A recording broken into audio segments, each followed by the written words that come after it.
If you don't have a springform pan, it couldn't be a better investment to get one because they're handy for a lot more than just cheesecake. Unmolding a cake in one piece is always something that is of concern to a baker. And there are several ways to ensure that this is going to happen. One is the springform pan because the sides will release before having to invert it. Another is to be sure to use flour and grease when you spray the pan or when you grease the pan. And I start by using a little bit of shortening to stick on a piece of parchment for extra security. And the reason that I use the shortening is because when I'm spreading the cake batter, it will keep it from sliding around. The next step is to get the grease and flour on the inside edge and the bottom of the pan. And now there's no way that you're not going to get a perfectly unmolded cake of any sort. I'm going to be using the pan today to make a peach coffee cake where the peach and the crumb topping or streusel is going to be layered in the middle and also applied to the top. This cake has a very rich batter of all egg yolk and tends to brown a great deal around the outside. So I use something called Magic Cake strips, which is a kind of aluminum like what you use on an ironing board, impregnated with this cloth in the bottom, and then you impregnate it with water by soaking it in the water. And this keeps the outside of the pan cool so that it bakes a little slower than the center. Because you know, whatever batter is up against the side of the pan is going to be the part that bakes the first, because the metal conducts the heat. So squeeze out just enough so it's not messy, and then pin it together. And this also helps to promote a more even cake, because when you think about it, the center that doesn't bake as quickly as the sides continues to rise as the cake is baking after the side is set. And then you get a humped up middle and the top is flat. I'm sure you've all seen cakes like that. But this way, it's going to be just gently rounded or completely flat. So we're now ready to proceed with the streusel topping and the batter. In Europe, they call crumb topping Streusel. Sometimes you hear it referred to as streusel here. I always begin by weighing the flour. And actually, for a crumb topping, it's not as significant, but when we get to the cake, the amount of flour that you use is really important. And we have here a half a cup, 2 1/4 ounces. Since I'm using cake flour in the cake, I'm also going to use it in the topping, but it really wouldn't matter, just as long as the weight or the volume is the same. And now this is ready to go in. But we begin with the sugars. Brown sugar, preferably light brown because there's less molasses, but the molasses, the little bit, gives it a wonderful flavor. Granulated sugar, cinnamon, and walnuts.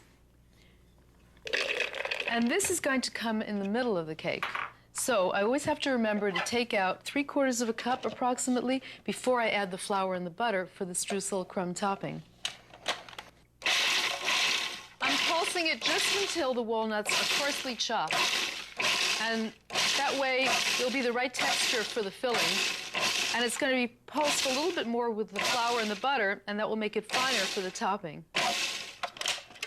I'm going to remove the 3/4 cup of this crumb topping that will be for the center of the cake.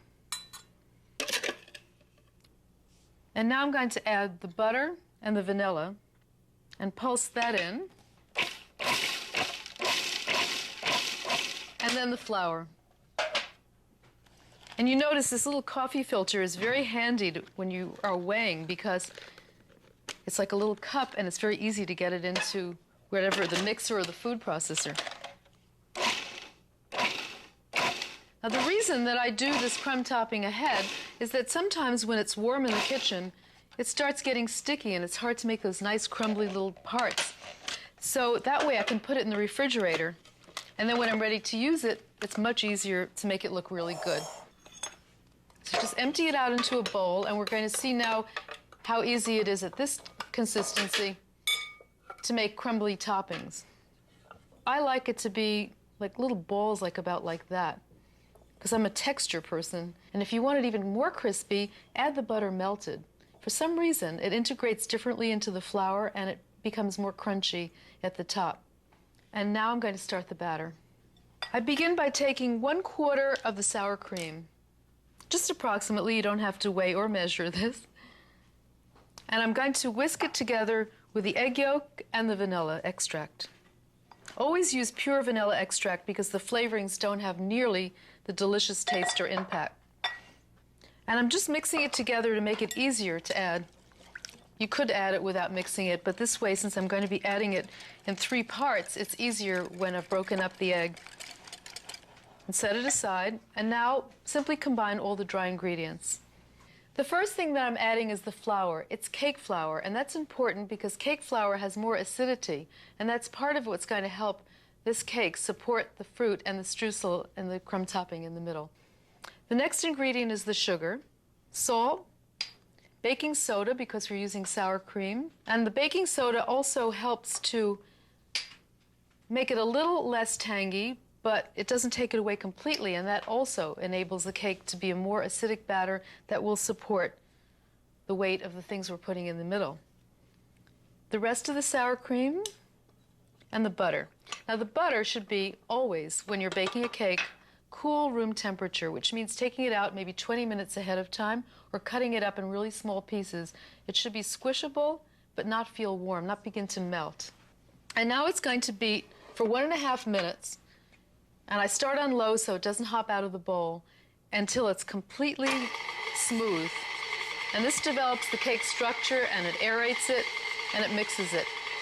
And then I bring it up to medium as soon as it's slightly moistened and there's no extra flour to jump out, and continue beating for 1.5 minutes. If using a handheld mixer, use high speed and maybe beat 3 minutes instead of 1.5. Now the mixture is totally smooth and airy, it's even lighter in color. I can start adding the eggs and the rest of the sour cream mixed in with it.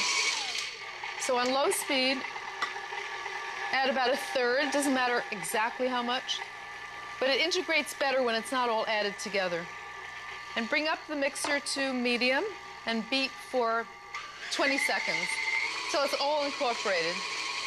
And now again on low speed,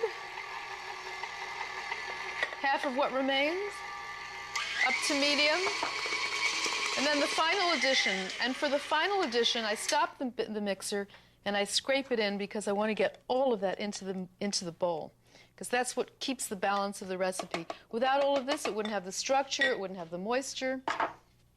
Okay, and now finish it off, another 20 seconds or until it's completely smooth.